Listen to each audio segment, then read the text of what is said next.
And welcome to SOLIDWORKS Skills video. When you want to add a sketch to an existing part, the easiest way is to select one of the reference planes, and they're shown up as front, top, or right. If they happen to be where you want it, that's good. Go ahead and we'll go ahead and add a sketch. Click on sketch.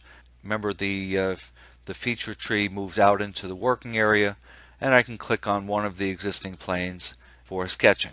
I want to put a sketch on one of the existing surfaces of the part that may or may not line up with the three reference planes. That's fine too.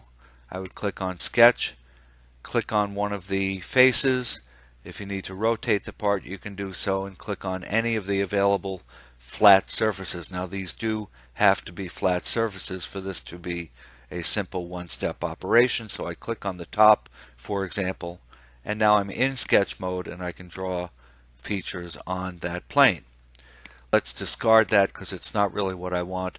Let's say for what I want is a plane that runs vertically and bisects these two holes.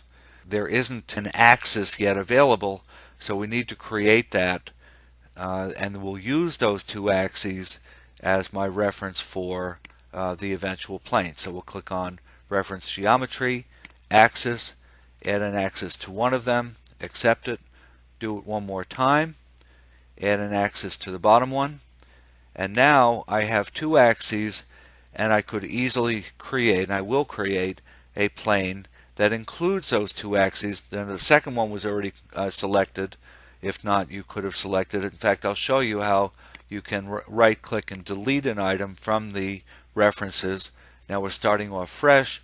We'll click on the top one and the bottom one, and sure enough, there is a plane that includes those two axes. If I accept it, you also know that I can enlarge the visibility of the plane, and you can see that it does in fact go through the center of those two holes.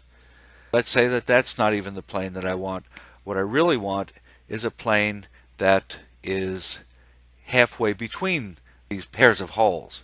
So I'll create some additional reference axes. I'll create for the remaining two holes and accept that. One and then two. There's my two axes.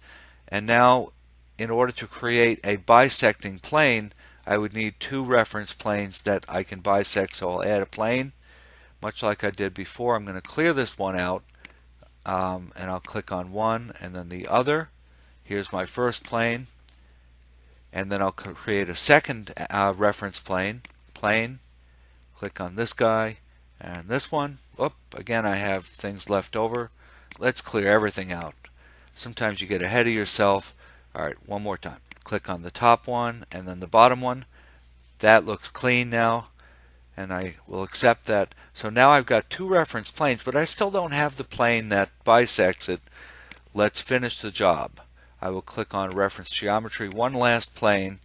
I'll click on one plane and then the other, and sure enough I end up with a plane that is parallel to the two and halfway between them. And for this particular drawing, that happens to be exactly what I want. I will accept that, and now I can go ahead. I'll click away from it just for practice. I'll click on Sketch, create a new sketch, and select that plane. And now when I start drawing features, you can see that the features live in that plane, that newly created plane. And I can go ahead and use those features for extrude and other operations. So that's the beginning point. So I don't forget to tell you about it. I'm also going to create a reference plane that bisects the top and the bottom. I did not show that before.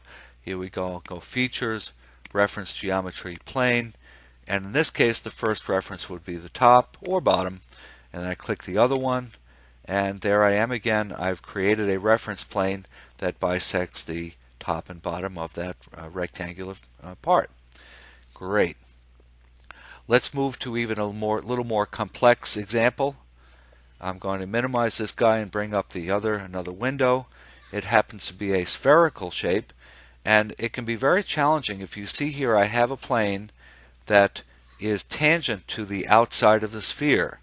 Well, how did I create that? I'm going to delete it here, and we'll put one back. Alright, here we go. This does use an existing plane. Sometimes you need to add a plane to have a plane refer to it.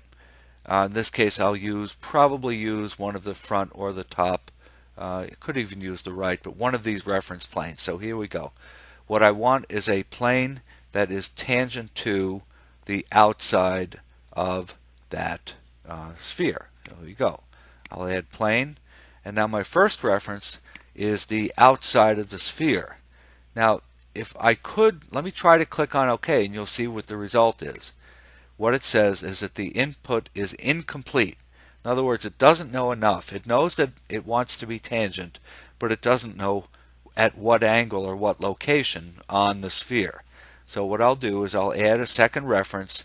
Again, I'll blow out my feature tree here, and I'll click on the front plane, and now there it is. Now I have a reference plane that is parallel to the front plane. It's fully defined, and if I click on OK, here I go. I'm going to create, and just for jollies, I'm going to create a sketch on there, and I'll do a small cut away just so that you can see the effect that it can have. I will accept that, and we'll accept the sketch. We'll close the sketch. Let's create an extruded cut, and you'll see one purpose that I might put this to. Let's click on this rectangular area. I'll go blind. I'll go like an inch, 1 inch. Let's see how far. Yep, that cuts into it, and you can see how it impacts the sphere. And I'll go OK, and there I am. I have now cut a rectangular depression into the sphere.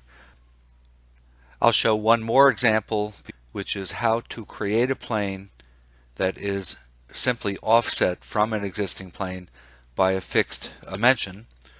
Let's say I have this plane that I've been working with, and I want to create a plane that is, say, a 1/4 inch either one way or the other from it. Often very useful. So I'll create plane.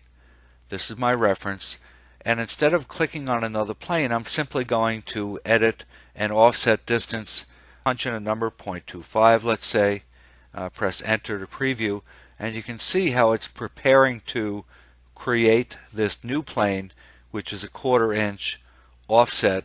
Now it's offset out in this case.